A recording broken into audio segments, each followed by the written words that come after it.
তো যেই ঈসা আলাইহিস সালাতু ওয়াস সালাম এবং যেই মুমিন মুজাহিদেরা পৃথিবীর সবচেয়ে বড় ফিতনা দাজ্জালকে হত্যা করলো, তাদেরকে এবার আল্লাহ বলবে, তোমরা তো এত বড় ফিতনা মোকাবেলা করলা, এখন আমার এমন একদল বান্দা বের হবে, ইয়াখরুজু ইবাদি লা ইয়াদানি লি আহাদিন, কারো পক্ষে সম্ভব নয় যে আমার ওই বান্দাদের মোকাবেলা করে।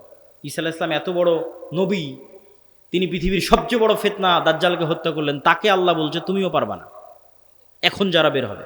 অতএব মুমিন মুজাহিদদের নিয়ে তুমি তুর পাহাড়ে আশ্রয় নাও। তাহলে ঘটনার ক্ষেত্রগুলো দেখেন, তুরস্ক এবং সিরিয়ার সীমান্তবর্তী অঞ্চল, সিরিয়ার রাজধানী দামেস্ক, মসজিদে আকসা, বাবে লুদ যেখানে দাজ্জালকে হত্যা করা হলো, তুর পাহাড়, এই এরিয়াগুলোতে এই ঘটনাগুলো ঘটতেছে। শেষ সময়ের ঘটনা এখানেই ঘটবে, শামে ঘটবে। তো তুর পাহাড়ে আশ্রয় নেওয়ার পর কারা বের হবে? ইয়াজুজ আর মাজুজ। ইয়াজুজ মাজুজের সংখ্যা কত বেশি? একটা সহি হাদিস বলবো আর একটা জয়ীফ হাদিস। সহি হাদিসে রাসূলুল্লাহ সাল্লাল্লাহু আলাইহি ওয়াসাল্লাম বললেন যে আদম আলাইহিস সালাতু ওয়াস সালামের পিঠ থেকে আল্লাহ মানুষকে বের করলেন, আদমের সকল সন্তানকে বের করে বলা হচ্ছে প্রতি 1000-এ একজন জান্নাতে, 999 জন জাহান্নামে। এই হাদিস রাসূল সাল্লাল্লাহু আলাইহি ওয়াসাল্লাম সাহাবীদের শোনাচ্ছে। তো প্রতি 1000-এ 999 জন জাহান্নামে, এটা শুনে সাহাবীদের মাথা নষ্ট, যে তাহলে তো আমরা সবাই জাহান্নামে। আদম সন্তানের 1000-এর 999 জন যদি জাহান্নামে যায় প্রতি 1000-এ, তাহলে তো আমরা সবাই জাহান্নামে। তখন মুহাম্মদ সাল্লাল্লাহু আলাইহি ওয়াসাল্লাম সাহাবীদের বলতেছে, হতাশ হয়েও না, এই 999 জনের বেশিরভাগই ইয়াজুজ মাজুজ। এই 999 জনের বেশিরভাগই ইয়াজুজ মাজুজ। তো কতজন জাহান্নামে যাবে ইয়াজুজ মাজুজের বাইরে স্বাভাবিক মানুষের মধ্যে থেকে, এটা তো আমরা জানি না।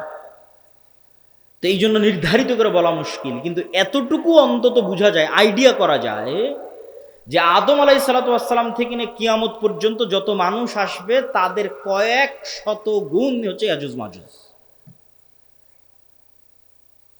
এই হাদিস থেকে অন্তত এতটুকু বোঝা যায় যে আদম থেকে নিয়ে কিয়ামত পর্যন্ত যত মানুষ আমরা হব, এত মানুষের কয়েক শতগুণ হচ্ছে ইয়াজুজ মাজুজ। আর জয়ীফ হাদিসটা কি? জয়ীফ হাদিসটা হচ্ছে যে ইয়াজুজ মাজুজের এক প্রজন্ম তার জীবদ্দশায় 1000 প্রজন্মকে দেখে। বুঝেন, আমরা মানুষ জীবদ্দশায় সর্বোচ্চ 2টা প্রজন্ম দেখি অথবা 3টা প্রজন্ম। আমি, আমার বাপ, আমার দাদা, আমার দাদা তার ছেলেকে দেখেছে, তার ছেলে আব্দুল্লাহকে দেখেছে, তাহলে 2 প্রজন্ম দেখেছে, দেখতেই দুনিয়া থেকে শেষ। তো ইয়াজুজ মাজুজের এক প্রজন্ম তাদের জীবদ্দশায় 1000 প্রজন্মকে দেখে। তাহলে কিভাবে তাদের জন্ম বৃদ্ধি হার এবং কিভাবে তাদের বৃদ্ধির হার, এটা সব উলদে আদম, আদমের সন্তান। তো এরা পৃথিবীতে বের হয়ে সব পানি, ফসল আদি যা আছে সব খেয়ে শেষ করবে, এবং তাদের এই ভয়ঙ্কর ভয়াবহতাই তুর পাহাড়ে ঈসা আলাইহিস সালাতু ওয়াস সালাম বিপদে মুমিন মুজাহিদদের নিয়ে, খাবার নাই, ওই সেম কষ্ট দাজ্জাল থাকতে যে কষ্ট ছিল ওই কষ্ট। এখান থেকে আপনি আরেকটা জিনিস শিখেন যে আপনি কত বড় নবী, কত বড় উলিয়া উলিয়া, কত বড় মুজাহিদ, তাও আল্লাহ আপনাকে কিভাবে বিপদ দিয়ে পরীক্ষা করতেছে। কেমন বিপদ? এত বড় নবী, তাও খাবার নাই। যে নবী নিজে হাতে দাজ্জালকে হত্যা করেছে, তার খাবার নাই, সে নবী এখন আল্লাহর কাছে কাঁদতেছে যে আল্লাহ এই বিপদ থেকে বাঁচান। তো এই জন্য সবসময় আল্লাহর সামনে নত, আল্লাহর সামনে সাহায্য, এটা ছাড়া কোনো রাস্তা নাই। তো ঈসা আলাইহিস সালামের কান্নাকাটি এবং মুমিন মুজাহিদদের কান্নাকাটিতে আল্লাহ সুবহানাহু ওয়া তাআলা ইয়াজুজ মাজুজের শরীরে এক প্রকার পোকামাকড় এবং অসুখ দিবেন। তারা মারা যাবে কেমন করে? হাদিসের বাক্যটা শুনেন, কামাউতি নাফাসিন ওয়াহিদিন। একটা মানুষ মারা গেলে যা হয়, পুরো ইয়াজুজ মাজুজ একসাথে ওইভাবে মারা যাবে, যেন একটা মানুষ মারা গেল। তথা একটা মানুষ মরতে যতটুকু সময় লাগে, পুরো ইয়াজুজ মাজুজ কোটি কোটি হাজার হাজার ওইভাবে একসাথে, at a time, at a moment, at a second মারা যাবে। তো এবার ঈসা আলাইহিস সালাতু ওয়াস সালাম জমিনে ফিরে আসবেন, তো জমিনে পা রাখার জায়গা নাই। এত কোটি কোটি মানুষ যদি মরে পড়ে থাকে কি অবস্থা, লাশের দুর্গন্ধ। এবার ঈসা আলাইহিস সালাম আবার আল্লাহর কাছে কান্নাকাটি করবে, দোয়া করবে। তখন আল্লাহ সুবহানাহু ওয়া তাআলা রাসূল সাল্লাল্লাহু আলাইহি ওয়াসাল্লামের ভাষা অনুযায়ী আনাকি ইবিলিল বুখত, বুখত গোত্রের উটের কুঁজ যেমন উঁচু হয়, ওই রকম উঁচু কুঁজ বিশিষ্ট একদল পাখিকে পাঠাবেন, যেই পাখি হাজার হাজার কোটি কোটি লাখ লাখ লাশকে নিয়ে যে এমন জায়গায় ফেলে দিবে যেখানে মানুষ বসবাস করে না, উত্তর মেরু হোক, দক্ষিণ মেরু হোক, সাইবেরিয়া হোক, যেখানে হোক, আল্লাহ ভালো জানেন, যেখানে আল্লাহ বলবেন। তারপরে আসমান বৃষ্টি বর্ষণ করে এই জমিনকে পরিষ্কার করে দিবে। তারপরে ঈসা আলাইহিস সালাতু ওয়াস সালামের শাসন চলবে হাদিস অনুযায়ী 7 বছর, আর বাইবেলের বর্ণনা অনুযায়ী 1000 বছর। তো 7 বছর ঈসা আলাইহিস সালাতু ওয়াস সালামের এই শাসনে এতটা নিরাপত্তা এবং শান্তি বিরাজ করবে যে এতদিন যত যুদ্ধ বিগ্রহের সামগ্রী ছিল এগুলো কাজে লাগবে না, ওগুলো জ্বালিয়ে পুড়িয়ে দেওয়া ছাড়া কোনো কাজ নাই। আর এত বরকত আসমান এবং জমিন উন্মুক্ত করে দিবে যে একটা ডালিম একটা গ্রাম খাবে, একটা গাভীর দুধ একটা পুরো বংশ খাবে, এত বরকতে আল্লাহ পরিপূর্ণ করে দিবেন। তারপরে এক শীতল বাতাসে মুমিন, মুসলিম এবং ঈসা আলাইহিস সালাম সবাই মারা যাবে, শুধু ফাসিক এবং ফাজেরেরা পৃথিবীতে থাকবে। এবার যত হাদিস শুনেছেন এই ধরনের, যে পৃথিবীতে এমন একদিন আসবে যে কোরআন পড়ার কেউ থাকবে না, এখন সেগুলো আল্লাহ নাম নেওয়ার কেউ থাকবে না, এগুলো ঈসা আলাইহিস বুঝবে না, এগুলো ঈসা আলাইহিস সালামের আগে নয়। ঈসা আলাইহিস সালামের আগে কোরআন থাকবে, দিন থাকবে, এটা তো পূর্ণতায় পৌঁছে যাবে। এখন পতন দেখতে পাচ্ছেন, কিন্তু আল্লাহ মুতিম্মু নূরিহি আগেই বলে নিয়েছে আয়াতগুলো, এই দিন তো সারা পৃথিবী বিজয় করবে, আর এই বিজয় ধারা তো ঈসা আলাইহিস সালামের আসার আগেই শুরু হয়ে যাবে। তাহলে কিভাবে কোরআন হাদিস শেষ হবে? শেষ হবে না, এগুলো আরো বাড়বে। কিন্তু এটা শেষ যে হবে সেটা কখন? ঈসা আলাইহিস সালামের মরার পর। তখন আর নাই, তখন কোরআন নাই, হাদিস নাই, আল্লাহর নাম নাই, মানুষের লজ্জা উঠে যাবে। এই ফাসিক ফাজেরের উপর আল্লাহ সুবহানাহু ওয়া তাআলা কিয়ামত কায়েম করবেন। প্রিয় উপস্থিতি, আমি আমার বক্তব্য দীর্ঘায়িত করতে চাই না। এই পুরো ঘটনা থেকে যা বর্ণনা করলাম, ধারাবাহিকতা, এই ধারাবাহিকতা থেকে আমার এবং আপনার শিক্ষা কি? তার আগে একটা প্রশ্নের উত্তর দিয়ে নিই, দাজ্জাল কোথায়, ইয়াজুজ মাজুজ কোথায়? একদল নাস্তিক আবার একদল মুনকিরে হাদিস দৌড়ায়, দুইটাই। মুনকিরে হাদিসেরাও ভিডিওর পর ভিডিও দেয়, বলে যেটা কোরআনে না এটা বিশ্বাস করবে না। কোরআনে কিন্তু ইয়াজুজ মাজুজের কথা আছে, দাজ্জালের কথা নাই, বলে যেটা কোরআনে না এটা বিশ্বাস করবে না। আবার একদল নাস্তিক বলে যে এই পৃথিবীর স্যাটেলাইট ক্যামেরা সব আছে, কই তোমার দাজ্জাল, কই তোমার ইয়াজুজ মাজুজ? একটা ছোট্ট তথ্য দিয়ে রাখি, মানুষ মহাকাশ সম্পর্কে যা জানে এই মাটির নিচ সম্পর্কে তাও জানে না। এটা আমি কয়েকদিন আগে পড়াশোনা করতে গিয়ে দেখলাম যে মানুষ সারাদিন মহাকাশ নিয়ে গবেষণা করছে, চাঁদে যাবে, মঙ্গলে যাবে, কিন্তু মাটির নিচে মাত্র 12 কিলোমিটার পর্যন্ত মানুষ জানে, তারপরে আর জানে না। তাহলে এই পুরো পৃথিবী কত বড়? আপনি এখান থেকে 12 কিলোমিটার মাপেন, কত দূর হয় গাবতলী বাজার থেকে, তো মাটির নিচে মাত্র 12 কিলোমিটার পর্যন্ত আপনি জানেন, তার নিচে আর কেউ জানে না। পৃথিবীর বর্তমান কোনো বিজ্ঞানী নাই, কোনো বিজ্ঞান নাই, কেন ওই 12 কিলোমিটার পরে গবেষণা করার সক্ষমতাই নাই, কোনো যন্ত্র মেশিন পাঠানোর সক্ষমতাই নাই। তাহলে মাটির নিচের মাত্র 12 কিলোমিটার পর্যন্ত আপনি জ্ঞান রাখেন, আকাশে চন্দ্রে চলে গেছেন, গ্রহ মঙ্গল গ্রহে চলে গেছেন, সেটা ভিন্ন বিষয়, কিন্তু নিজের পায়ের নিচে যেটা এটাই জানেন না। এই যে বিশ্বের এই উন্নত বিজ্ঞানের সর্বোচ্চ শিখরে পৌঁছে মানুষ জানে না যে এই মাটির নিচে কি আছে। তাহলে কেমনে মানুষ দাবি করবে দাজ্জাল কোথায়, ইয়াজুজ মাজুজ কোথায়? এ দাবি করাই তো ভুয়া, পাগলামি। আরেকটা জিনিস দেখলাম, মহাসাগর সম্পর্কে মানুষ অজ্ঞ। মহাকাশ সম্পর্কে ঠিক আছে অনেক জানতেছে, মহাসাগরে এমন অনেক জায়গা আছে যে জায়গাগুলোতে মানুষ পৌঁছতেই পারে না, যে জায়গাগুলোর উপর দিয়ে বিমানও উড়ে যেতে পারে না, যে জায়গাগুলোতে কোনো জাহাজও অতিক্রম করে না, এরকম অসংখ্য জায়গা আছে। তো সাগর এবং সাগরের নিচে কি আছে, মাটি এবং মাটির নিচে কি আছে, এটা সম্পর্কে আজকের বিশ্ব সবচেয়ে অজ্ঞ, অন্তত মহাকাশের তুলনায়। তো ইন্নাল্লাহ আলা কুল্লি শাইইন কাদির, আল্লাহ সকল কিছুর উপর ক্ষমতাবান। আর কোনোটাই যদি না হয় তো অন্তত একটা উত্তর তো দেওয়াই যায়, যেটা আল্লাহ সুবহানাহু ওয়া তাআলা কোরআন মাজিদে বলছেন যে আল্লাহ 7 আসমান এবং 7 জমিন সৃষ্টি করেছেন, আর 7 জমিনে আল্লাহর আদেশ অবতীর্ণ হয়, কোরআনের আয়াত। 7 জমিনে আল্লাহর, আর সবচেয়ে আরো একটা ভয়ঙ্কর বিষয় যে আল্লাহর আসমান বানাতে যত সময় লেগেছে জমিন বানাতেও তত সময় লেগেছে। 7 আসমান বানাতে যা টাইম, 7 জমিন বানাতেও তাই টাইম। তাহলে 7 আসমান কত বড়, 7 জমিন তাহলে কত বড় হতে পারে? এখন ইয়াজুজ মাজুজ আর দাজ্জাল যদি অন্য জমিন থেকে বের হয়ে আসে, এই জমিনে কিছু করার নেই, এটাকে অস্বীকার করতে পারবে না যে না, নিশ্চিত নাই। তো অতএব আল্লাহ সুবহানাহু তাআলা সকল কিছুর উপর ক্ষমতাবান।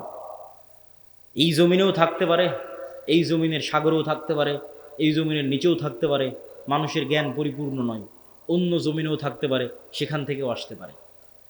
এই জন্য সূরা কাহাফ, দাজ্জালের ফিতনা থেকে বাঁচতে সূরা কাহাফ পড়তে বলা হয়েছে।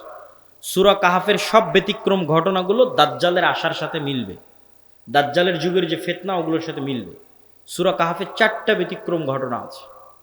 তার মধ্যে একটা ব্যতিক্রম ঘটনা খিজির আলাইহিস সালামের। কই থেকে আসলো খিজির আলাইহিস সালাম? কোথায় ছিল? বলে মাছ যেখানে জীবিত হয়ে যাবে সেখানে খিজির আছে। তুমি মাছ ভেজে নিয়ে রওনা দাও, যেখানে মাছ জীবিত হয়ে যাবে ওখানে খিজির আছে। তো খিজির আলাইহিস সালাম জিজ্ঞেস করতেছে যে সালাম কিভাবে? মুসা আলাইহিস সালাম সালাম দিচ্ছে, সালাম জান্নাতের সালাম দুনিয়াতে কিভাবে?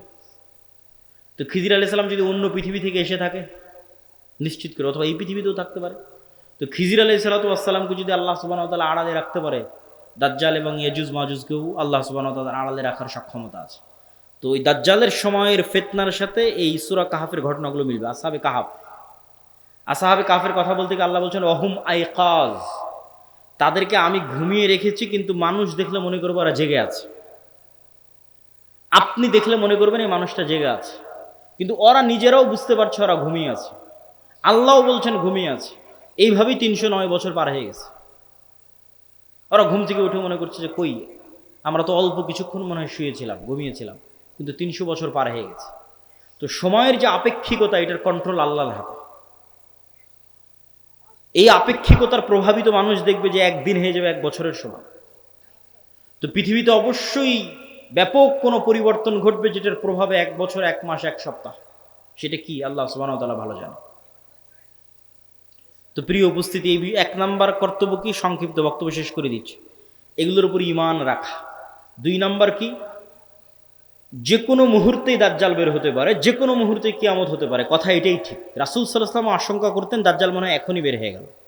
এরকম অনেকগুলো ঘটনা আছে হাদিসে। ইবনে সাইয়াদের ঘটনাগুলো বেশি, তার মধ্যে প্রসিদ্ধ। তো ফিতনা তো সবসময়ই চলছে।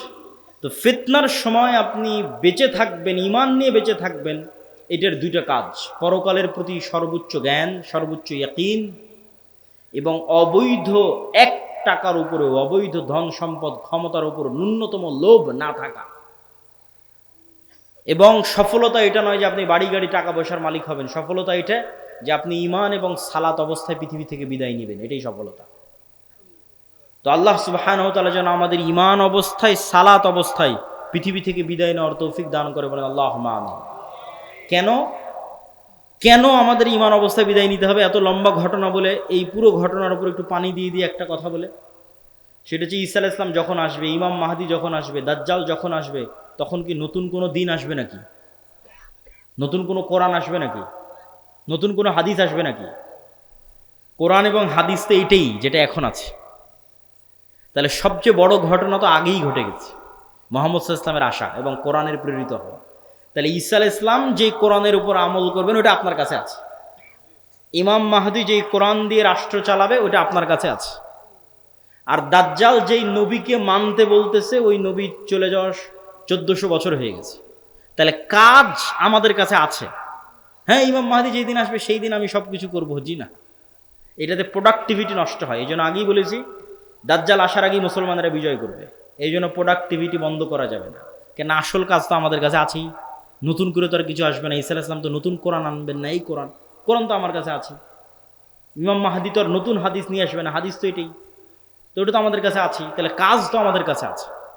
আরও একটা কি মাথায় নিয়ে উঠে যাবেন, মানুষের মৃত্যু কিয়ামত, কিয়ামতুহু, আমার মরে যাওয়াই আমার কিয়ামত। কেন, আমি তো পরকালের জগতে ঢুকে গেছি, কবর, বারজাখ। আমার মৃত্যুর মাধ্যমে আমি পরকালের জগতে ঢুকে গেলাম, তাহলে আমার কিয়ামত তো আগেই হয়ে গেল। দাজ্জাল আসার আগেই কিয়ামত হয়ে গেল আমার। তাহলে আমার মৃত্যু যেহেতু আমার দোরগড়ায়, তাহলে দাজ্জাল কখন আসলো, মাহদী কখন আসলো, সেটার প্রতি ধর্তব্য না করে ওই যুগেও যেই কোরআনের উপর আমল হবে, যেই কোরআন দিয়ে বাঁচা যাবে, সেই কোরআন আমার কাছে আছে। তাহলে এখন আপনার কাজ কি? আপনার নিজের মৃত্যুর প্রস্তুতি নেওয়া, আর আপনার সামনে যে কোরআন আছে, যেটা সবচেয়ে বড় ঘটনা, দাজ্জালের যেহেতু বড় ঘটনা, মাহদী ঈসার যেহেতু বড় ঘটনা, কোরআনের প্রেরিত হওয়া, এইটার উপর আমল করা, পড়া, হাদিস পড়া এবং আমল করা। এবং ইমানের উপর মৃত্যু, সালাতের উপর মৃত্যু, এটা অতীত যুগের সব নবী রাসূলের শিক্ষা। আল্লাহ সুবহানাহু ওয়া তাআলা আমাদের তৌফিক দান করুক, আল্লাহুম্মা আমিন। দেখেন, কওমের নূহ আলাইহিস সালামের কওম যখন বড় বড় আল্লাহওয়ালা পীর বুজুর্গ দিনদার মানুষের মূর্তি বানালো, তখন তারাও জানতো যে এই মূর্তির কোনো ক্ষমতা নাই। ইয়া আবাতি লিমা তা'বুদু মা লা তাসমাউ। ইব্রাহিম আলাইহিস সালাম বাপকে বলছে, হে আমার বাপ, এমন মূর্তির কেমনে ইবাদত করো যে শুনতেও পায় না, দেখতেও পায় না।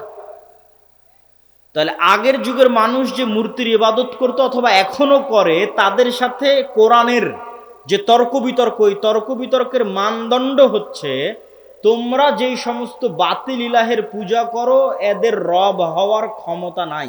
রব হওয়ার ক্ষমতা নাই মানে কথা বলার ক্ষমতা নাই, শোনার ক্ষমতা নাই, দেখার ক্ষমতা নাই, সৃষ্টির ক্ষমতা নাই। এরা একটা মাছি বানাতে পারবে না, মশা বানাতে পারবে না। এরা একটা খেজুরের বিচির দানার উপরের যে পাতলা আবরণ থাকে ওটার পর্যন্ত এরা মালিক নয়। তাহলে যে রব নয় ও ইবাদতের যোগ্য কেমনে হয়?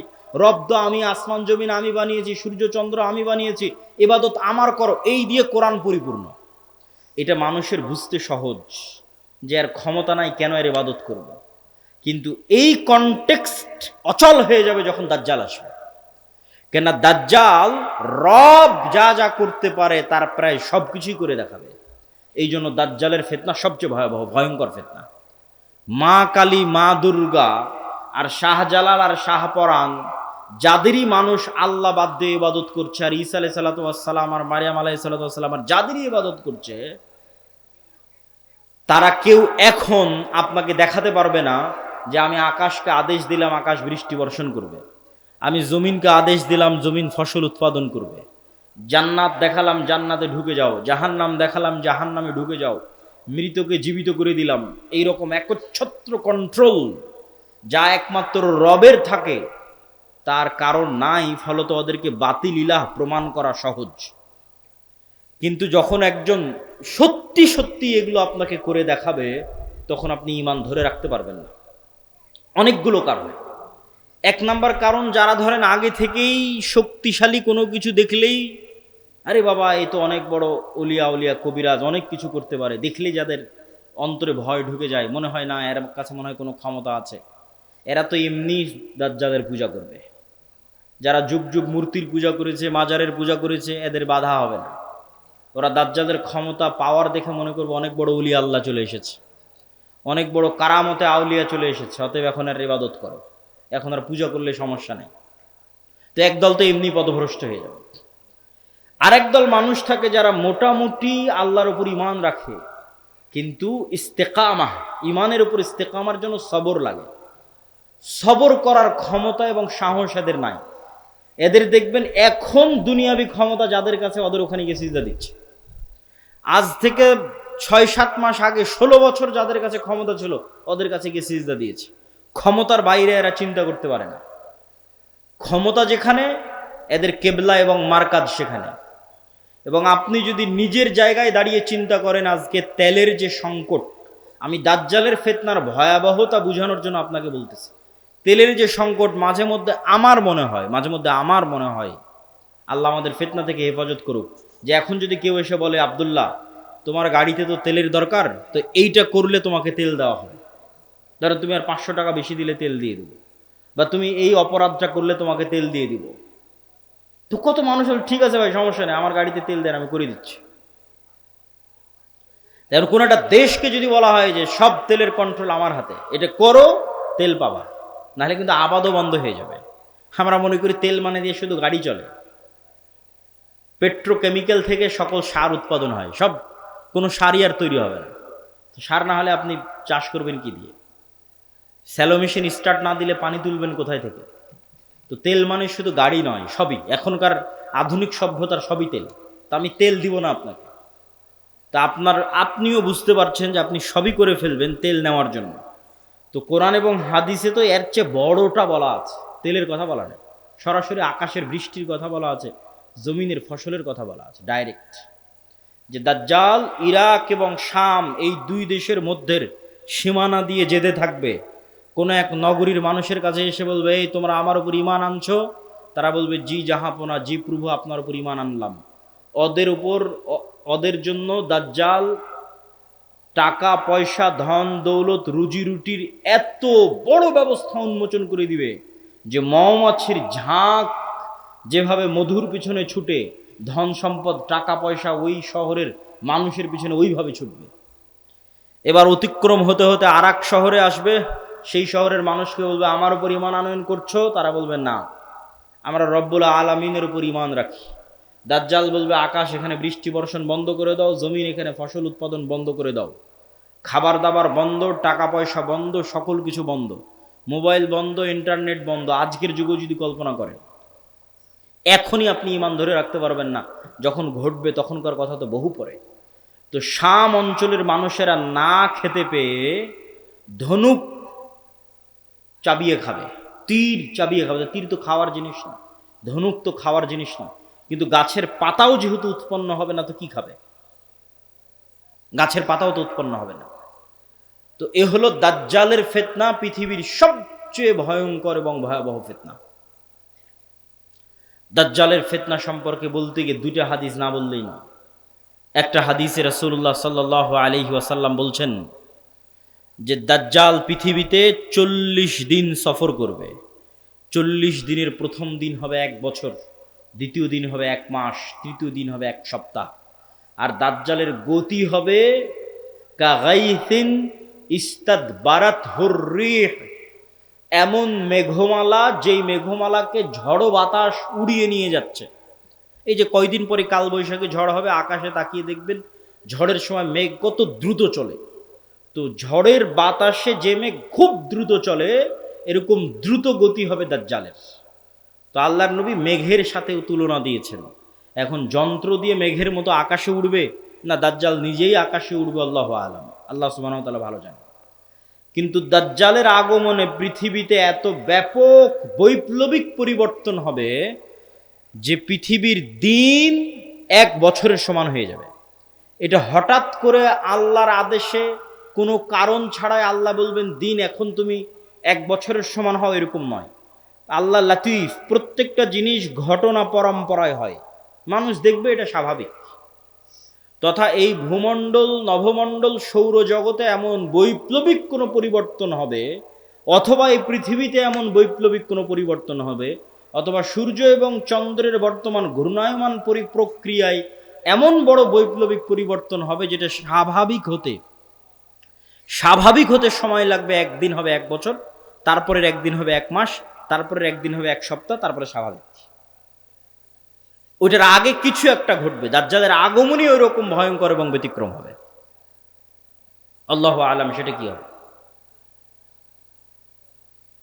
দাজ্জালের বিষয়ে আরেকটি হাদিসে রাসূলুল্লাহ সাল্লাল্লাহু আলাইহি ওয়াসাল্লাম, যেটা তামিম আদ-দারির হাদিস,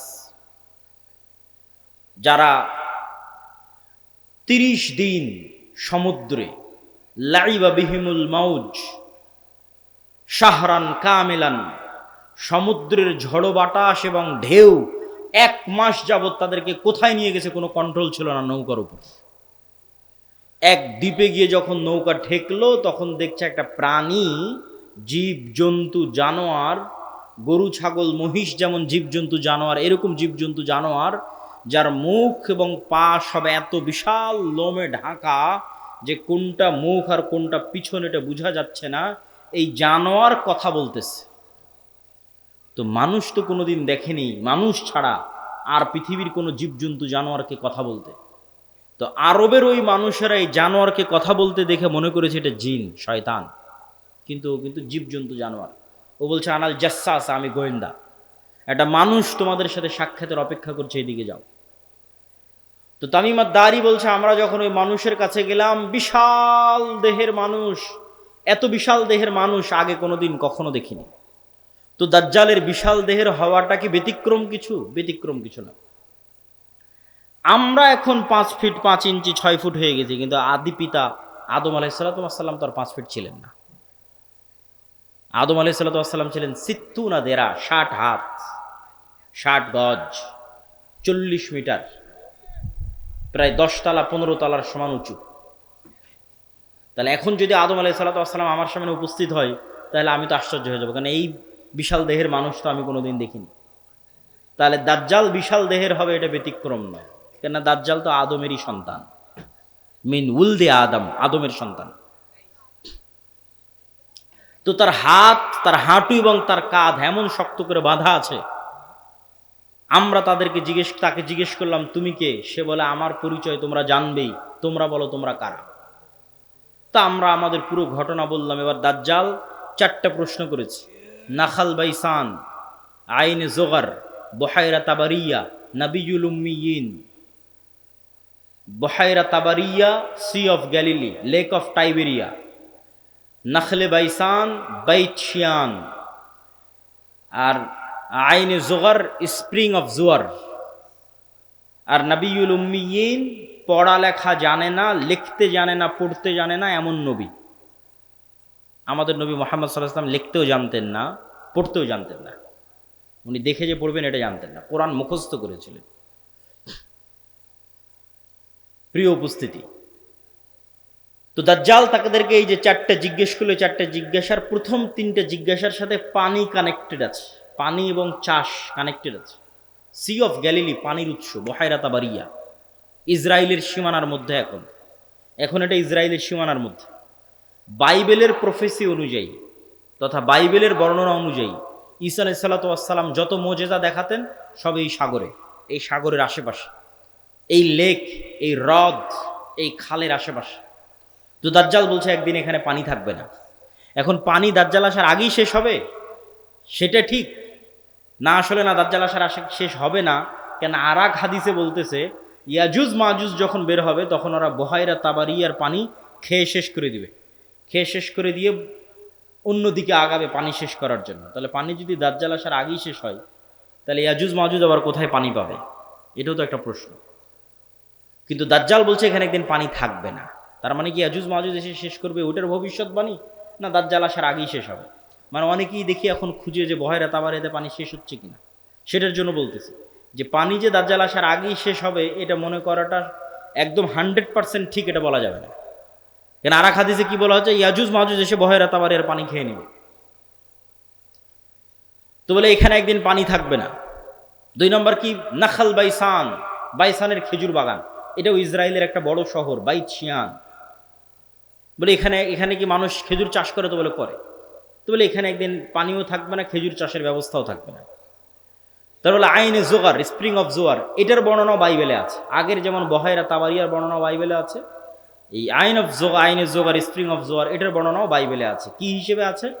লূত আলাইহিস সালাতু ওয়াস সালাম যেখানে ছিলেন ওই শহরটা যখন আল্লাহ ধ্বংস করে দিলেন, যে লূত আলাইহিস সালাতু ওয়াস সালামকে যেখানে তিনি আশ্রয় দিলেন সেখানে তার জন্য পানির ব্যবস্থা, অথবা যে জায়গায় তিনি আশ্রয় নিয়েছিলেন সেই জায়গা হচ্ছে স্প্রিং অফ জোয়ার। এই জন্য ওই বহাইরা তাবারিয়ার স্প্রিং অফ জোয়ার, আইনে জোগার, এই দুটেই খ্রিস্টানরা ব্যাপক হারে দেখতে যায়, ভিজিট করতে যায়।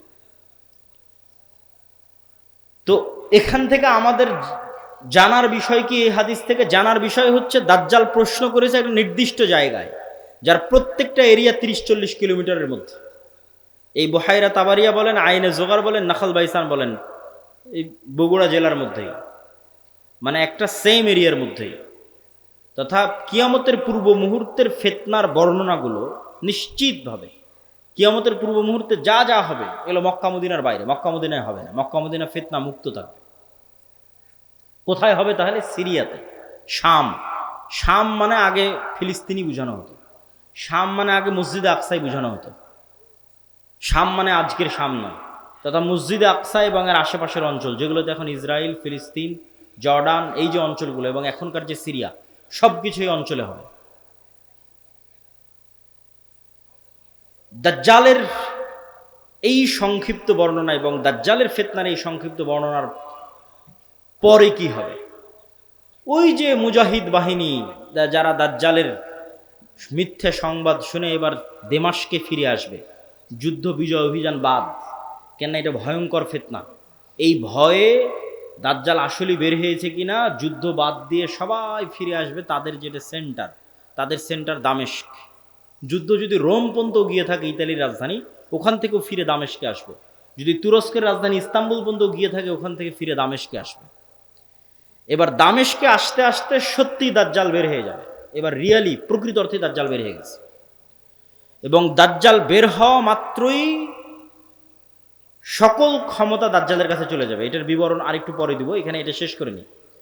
তো দাজ্জাল বের হয়ে যাবে। এই দামেস্কের মসজিদে ফজরের সালাতে যখন জামাত হবে তখন এবার ঈসা আলাইহিস সালাতু ওয়াস সালাম অবতীর্ণ হবেন। কেননা দাজ্জালের ফিতনা যেই লেভেলের অলৌকিক, ওইটা মোকাবেলা করার জন্য ওই লেভেলের অলৌকিক লাগবে। তথা দাজ্জালের এই ফিতনা মোকাবেলা ওই মুজাহিদরাও করতে পারবে না যারা ইস্তাম্বুল বিজয় করেছে, রোম বিজয় করেছে, এবং কিছু কিছু হাদিসের বর্ণনা অনুযায়ী তারা ভারতও বিজয় করতে পারে। মানুষের মাথায় একটা চিত্র আগে থেকে ঢুকে আছে যে দাজ্জাল যখন বের হবে পৃথিবীতে তখন পুরো পৃথিবী দাজ্জালের কন্ট্রোলে থাকবে। এটা ভুল কথা। দাজ্জাল যখন বের হবে তখন পুরো পৃথিবী মুসলমানদের কন্ট্রোলে থাকবে, মানে মুসলমানেরা বিজয় করে শেষ করে দিবে, সব বিজয় করে ফেলবে। মসজিদে আকসা বিজয়, ইস্তাম্বুল বিজয়, খ্রিস্টানরা তো পরাজিতই হয়ে যাবে, ইতালির রাজধানী রোম বিজয়, ভারত বিজয়, পুরো পৃথিবীতে মুসলমানদের জয় জয়কার থাকবে। হাদিস থেকে আমি যতটুকু চিন্তা ভাবনা করে দেখেছি এটাই বেশি খাপ খায়, এটাই বেশি মিলে, যে দাজ্জাল বের হওয়ার পূর্বে ইমাম মাহদি আসার আগেই, অথবা ইমাম মাহদির সাথী, অথবা ইমাম মাহদি সহ, যেটাই বলেন, দাজ্জাল এবং ঈসা ইসলাম আসার পূর্বে পৃথিবী মুসলমানদের, মসজিদ আকসা মুসলমানদের, তুরস্ক মুসলমানদের, ইতালি, পুরো ইউরোপ মুসলমানদের, ভারত মুসলমানদের, সবই মুসলমানদের। মুসলমানদের বিজয় যখন সর্বোচ্চ স্তরে, এবং দাজ্জালের কোনো ষড়যন্ত্র যখন আর কাজে দিচ্ছে না, দাজ্জালের পক্ষ হয়ে পৃথিবীতে কাজ করবে এরকম কোনো বড় শক্তি আর পৃথিবীতে নাই, এবার নিজেই দাজ্জাল বের হয়ে আসবে। কেননা যারা দাজ্জালের পক্ষ নিয়ে কাজ করতে এরা সব বিপদে পড়ে গেছে, কেননা বিজয় মুসলমানদের হয়ে গেছে।